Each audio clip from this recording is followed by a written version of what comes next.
At the time, nobody would have noticed a difference, but with the benefit of hindsight, Hare Force feels so wrong.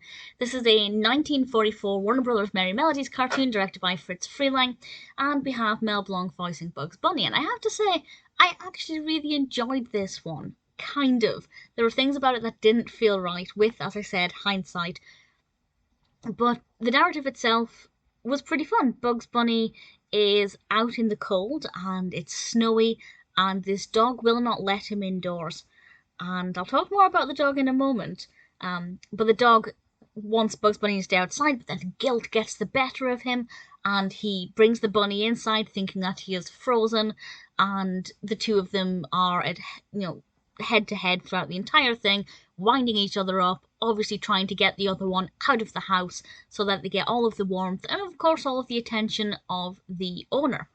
Now, the narrative is a lot of fun. I really liked it. I liked the setting. I liked the home. It was very cozy. Loved the fresh white snow. Everything about the narrative worked. It was fun. It was entertaining. Really thoroughly enjoyed it.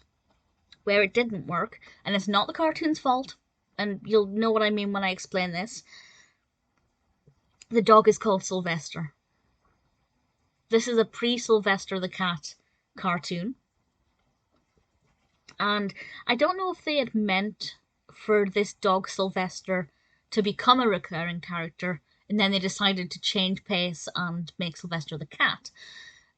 But watching it and hearing this dog called Sylvester just doesn't work. But I really like the dog character. He's very likable, love the way he is animated. But because I'm so used to Sylvester being the cat, it just feels a bit awkward. The dog also has a human owner who is what feels like a prototype for Granny. She doesn't look too much like Granny, but definitely the characteristics are there. It feels like what could have been.